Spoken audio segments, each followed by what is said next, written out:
अस्सलाम वालेकुम। आज की इस वीडियो में हम गत्ते और प्लास्टिक के टेलरिंग स्केल घर पर खुद बनाएंगे। ये इस वीडियो का पार्ट 2 है। इससे पहली वीडियो में मैंने गत्ते के टेलरिंग स्केल्स की मदद से मुख्तलिफ तरीकों से कटिंग करना भी सिखाई थी। वैसे तो आप गत्ते के टेलरिंग स्केल भी इस्तेमाल कर सकते हैं, पर अगर आप इसे परमानेंटली सेव करना चाहते हैं तो प्लास्टिक के इस कंटेनर का इस्तेमाल करें। इसके अलावा इन स्केल्स को कटिंग करने के लिए प्लास्टिक की शीट का भी इस्तेमाल किया जा सकता है, जो नोटबुक्स की कवरिंग के लिए इस्तेमाल होती है। अच्छा, ये गत्ता लेस के बड़े बॉक्स का है। आप चाहे तो किसी भी किस्म का गत्ता इस्तेमाल कर सकते हैं। प्लास्टिक और गत्ते के इन स्केल्स पर हम इंचेस को भी मेंशन करना सीखेंगे। बस जल्दी से चैनल को सब्सक्राइब कर लें। आइए वीडियो को शुरू करते हैं। अच्छा, इसके लिए मैं प्लास्टिक के इस स्केल का इस्तेमाल कर रही हूँ। इसकी लंबाई 12 इंच है। आप चाहे तो इंची टेप का भी इस्तेमाल करके लाइनें खींच सकते हैं। अच्छा, इस एल शेप स्केल की लंबाई चौड़ाई और इनकी स्ट्रिप की जो लंबाई चौड़ाई है वो आप अपनी मर्जी से कम ज्यादा रख सकते हैं। इसकी लंबाई चौड़ाई का कोई मसला नहीं है, आप अपनी मर्जी से कटिंग कर सकते हैं। बस इस पर जो इंचेस मेंशन करनी होती हैं वो जरूरी है। एल शेप जो स्केल है वो हमारा रेडी हो चुका है। अब इसी के साथ ही हम आर्म होल वाले शेप को भी ड्रॉ कर लेंगे। अच्छा, इस स्केल की दो नोक हैं। एक जो छोटी नोक है वो नीचे तक 8 इंच की है और जो बड़ी नोक है वो नीचे तक 9 इंच की है। इसके लिए हम इंची टेप को नीचे से रखेंगे और जहाँ पर 8 इंच का निशान आ रहा है वहाँ पर मार्किंग कर देंगे। इस स्केल में ऊपर से नीचे की तरफ जो 5 इंच का निशान आ रहा है वहाँ तक इसकी चौड़ाई जो है वो 1 इंच ही बनती है। ऊपर जो 8 इंच का निशान बाहर की तरफ निकाला था उसकी चौड़ाई हम 1 इंच रखेंगे। इस स्केल की चौड़ाई 1 इंच रखी है तो नीचे 5 इंच तक इसे 1 इंच का ही रखेंगे। आप देख भी सकते हैं कि ये ऊपर से नीचे तक 1 इंच ही चौड़ाई में बन रहा है। ये जो एल की नोक बनी हुई है नीचे से ऊपर की तरफ हम 1 इंच की गहराई देंगे। पहले ऊपर की तरफ 1 इंच पर हम मार्किंग कर देंगे।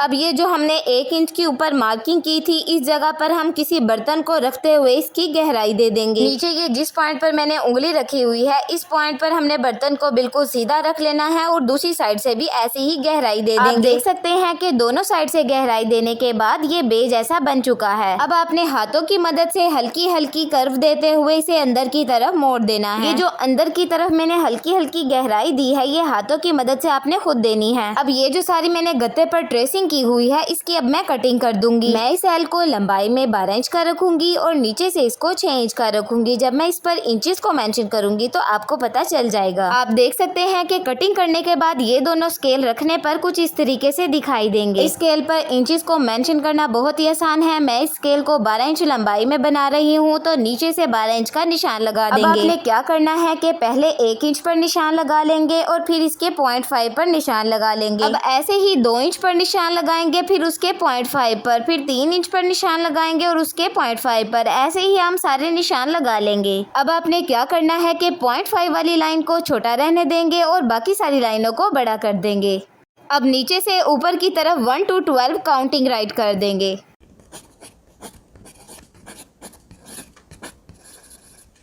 अब ऐसे ही एल के नीचे वाले हिस्से पर भी हम इंचेस को मेंशन कर देंगे। ये देखें, जो नीचे मैंने काउंटिंग राइट की है वो मैंने 0 से लेकर 6 तक राइट की है। आप चाहे तो स्केल को आगे भी मजीद बढ़ा सकते हैं। आप देख सकते हैं कि आर्म होल का जो स्केल रेडी किया है वो ऊपर से 8 इंच का भी है और 9 इंच का भी है। मतलब जो तिरछी कटिंग की है उसमें छोटी कटिंग 8 इंच की बन रही है और जो बड़ी कटिंग है वो 9 इंच की बन रही है। अच्छा, अब मैं स्लीव कर्व स्केल बनाऊंगी। उसके लिए आपको स्लीव डाउन की समझ होनी चाहिए। मैंने अपनी पहली वीडियोस में भी आप सबको काफी बार बता चुकी हूँ कि स्लीव डाउन क्या होता है। अच्छा, ये जो ऊपर से नीचे की तरफ इंची टेप रखी हुई है ये बाजू की चौड़ाई होती है। अब जो लेफ्ट साइड पर शोल्डर वाली जगह पर एरिया दिखाई दे रहा है इसे हम स्लीव डाउन कहते हैं। अब मैं आपको स्लीव डाउन यानी ड्रॉप शोल्डर की पैमाइश करके दिखाती हूँ। ये देखें, ये 2 इंच बन रहा है। अगर आपकी बाजू का स्लीव डाउन 2 इंच का बन रहा है तो इस तरीके से 2 इंच पर निशान लगा लेंगे। नीचे से जो 1.5 इंच का निशान रखा है वो मैंने सिलाई के मार्जिन के लिए छोड़ा है। अच्छा, अब जो आपने निशान लगाना है वो अपनी मोड़े की पैमाइश के अकॉर्डिंग लगाना है। मेरी मोड़े की पैमाइश 7 इंच की बन रही थी तो मैं इसे 7 इंच का बनाऊंगी। जैसे हम मोड़े की कटिंग करते हुए कर्व की गहराई को लेकर जाते हैं वैसे ही हम ऊपर वाले निशान तक इसकी गोलाई को ले जाएंगे। ये देखें, नीचे जो स्लीव डाउन का 2 इंच का निशान लगाया था उसे मैंने ऊपर वाले निशान तक मैच कर दिया है। अब दूसरी साइड पर हम निशान ऐसे लगाएंगे जैसे हम बाजू में डीप कटिंग करते हैं। ये डीप कटिंग आप 0.5 से लेकर 1 इंच तक कर सकते हैं। क्योंकि हमने आर्म होल में 1 इंच की गहराई दी थी, इसलिए हम इस पर भी 1 इंच की ही गहराई देंगे। अब जो नीचे सिलाई का मार्जिन है उसे हम सीधा ही रखेंगे और जो ऊपर हमने गहराई लेकर जानी है वो 1 इंच की लेकर जानी है। अच्छा, ये जो हमने डीप गहराई देनी होती है ये पत्ते नुमा शक्ल में हमने लेकर जानी है। ये देखें, इस स्केल की ट्रेसिंग हो चुकी है। अब मैं इसकी कटिंग कर दूंगी। अगर आप इन स्केल्स को परमानेंटली सेव करना चाहते हैं तो प्लास्टिक के इन बॉक्स पर इस तरीके से ट्रेसिंग कर लेंगे। अगर आप ये स्केल प्लास्टिक पर बनाना चाहते हैं तो आपने परमानेंट मार्कर का इस्तेमाल करना है ताकि इंचेस को मेंशन करते हुए वो रेज ना हो। अगर आप इन स्केल्स की मदद से मुख्तलिफ तरीकों से कटिंग करना भी सीखना चाहते हैं तो उसकी वीडियो भी आपको मेरे चैनल से मिल जाएगी। उम्मीद करती हूँ कि ये वीडियो आप सबके लिए बहुत इंफॉर्मेटिव रही होगी। एक प्यारा सा कमेंट करके आप सबने अपनी राय जरूर देनी है कि ये टेलरिंग का स्केल आप सबको कैसे लगे। ऐसे यूनिक और क्रिएटिव आइडियाज के लिए क्रिएटिव बाय समिया को सब्सक्राइब कर लें। अल्लाह हाफिज।